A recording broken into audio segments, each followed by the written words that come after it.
Ini karoseri dari Atta Miniatur Truk Indonesia. Sini ada potongan atau sasis dari truk kita. Di sini ada remote control dari truk kita. Di sini ada sasisnya juga, rangkaian terminal dinamo DC, ada yang di belakang, ada juga yang di depan.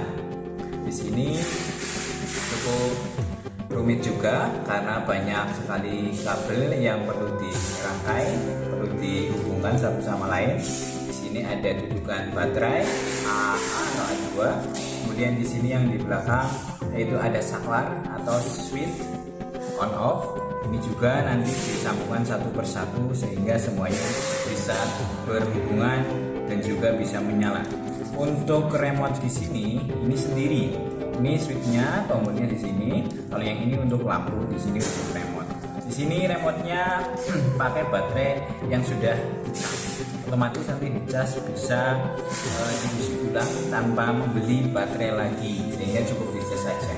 Dan di sini untuk truk remote kita ini pakai Jakarta Drive yang cukup kuat sinyalnya. Radionya di sini ini ada Tembagapura ya, Tembagapura yang ada di Papua ini. Tembaga untuk mencari sinyal radio dari terminal ini sehingga tertangkap oleh remote untuk menggerakkan mobilitas dari truk kita seperti itu.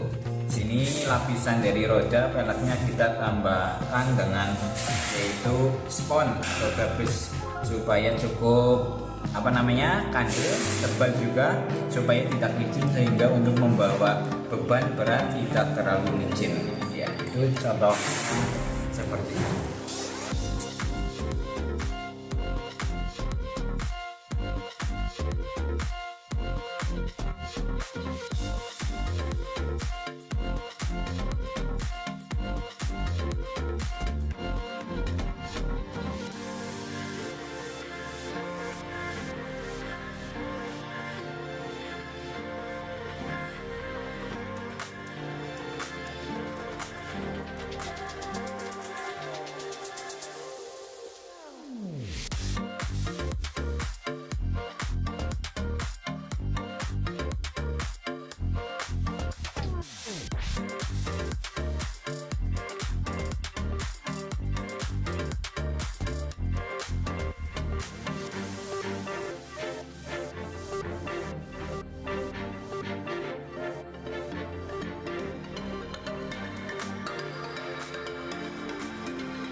Motor listrik banyak digunakan dalam kehidupan sehari-hari, termasuk mobil mainan, miniatur, truk. Motor listrik adalah sebuah mesin listrik yang berfungsi mengubah energi listrik menjadi energi mekanik. Motor listrik pertama kali diciptakan dengan menggunakan sumber arus listrik searah atau DC oleh beberapa ilmuwan seperti Peter Barlow, Maurice Jacobi, dan William Sturgeon.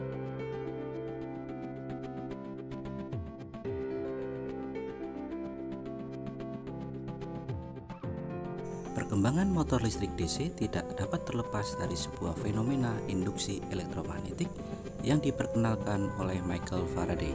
Berdasarkan percobaan, ditunjukkan bahwa gerakan magnet di dalam kumparan menyebabkan jarum galvanometer menyimpang. Jika kutub utara magnet digerakkan mendekati kumparan, jarum galvanometer menyimpang ke kanan.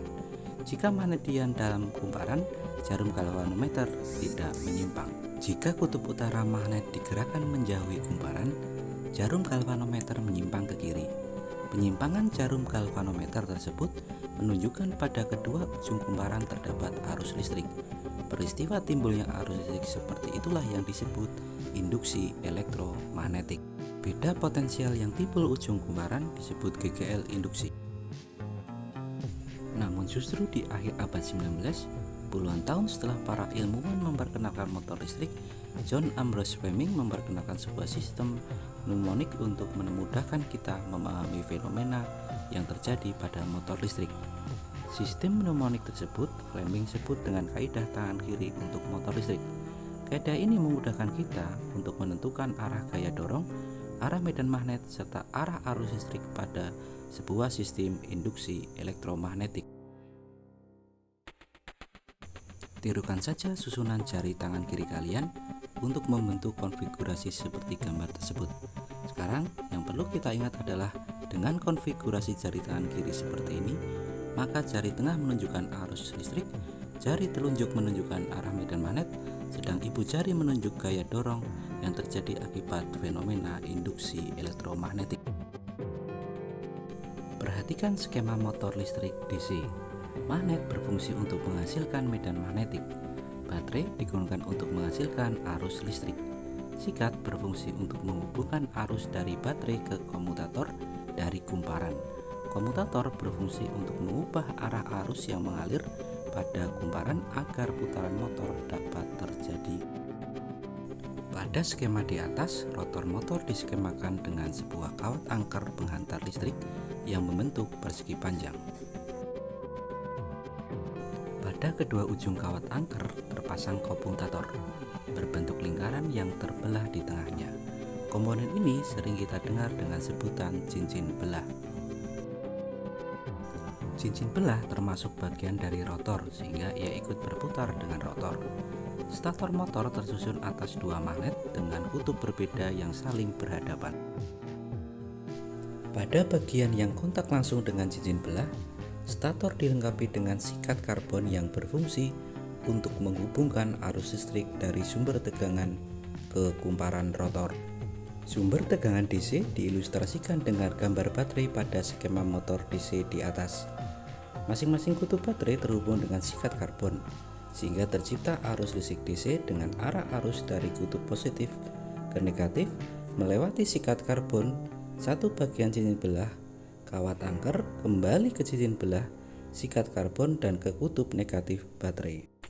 Setelah kita memahami konsep kaidah tangan kiri Fleming, serta juga komponen-komponen dasar dari motor listrik, maka kita akan dengan mudah memahami bagaimana motor listrik dapat bekerja.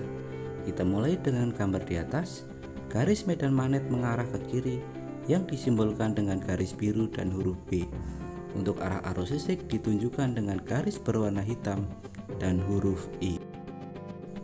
Jika kita mencoba menggunakan kaidah tangan kiri kita pada sisi kiri kawat angker, maka akan kita dapatkan bahwa gaya dorong akan mengarah ke atas. Sedangkan untuk sisi kanan kawat angker, kaidah tangan kiri akan menunjukkan bahwa gaya dorong akan mengarah ke bawah. Gaya dorong yang tegak lurus langsung terhadap kawat angker kanan dan kiri ini menghasilkan torsi yang paling besar pada rotor motor. Gaya torsi inilah yang akan memutar rotor motor. Pada posisi rotor seperti gambar, Masing-masing cincin belah masih terhubung dengan sikat karbon sehingga arah arus listrik tidak berubah. Dengan cara yang sama, menggunakan kaidah tangan kiri, arah gaya dorong juga mengarah ke atas untuk kawat angker kiri dan ke bawah untuk kawat angker kanan. Namun, besar gaya torsi yang terjadi adalah lebih kecil sebesar cos alfa daripada gaya F. Gaya torsi ini masih akan membuat rotor motor berputar searah jarum jam. Torsi rotor akan menjadi nol pada saat kawat angker berposisi seperti pada gambar. Sesuai dengan kaidah tangan kiri, jika pada kawat angker terdapat arus listrik, maka arah gaya dorong kawat juga ke atas ataupun ke bawah. Namun, karena gaya tersebut segaris dengan titik poros rotor, atau dapat pula dikatakan tegak lurus dengan arah putaran rotor, sudut alfa yang 90 derajat menjelaskan pula tidak akan timbul gaya torsi pada saat posisi kawat angker demikian, karena nilai dari cos 90 derajat adalah 0. Nilai torsi 0 ini tidak akan membuat rotor motor berhenti berputar. Karena sifat kelembaman rotor, maka rotor akan terus berputar selama masih ada arus listrik yang mengalir pada kawat angker. Setelah kawat angker melewati fase tegak lurus dan membentuk sudut minus alfa, arah arus listrik akan mengalir dengan arah yang sama seperti pada saat kawat angker bersudut plus alfa. Komponen komutator yang selalu ikut berputar dengan rotor dan sikat karbon yang selalu diam menjadi komponen yang akan mengalir dari sisi kiri kawat angker ke kanan. Arah arus listrik yang selalu tetap di setiap setengah putaran rotor inilah yang akan membuat rotor motor listrik selalu berputar.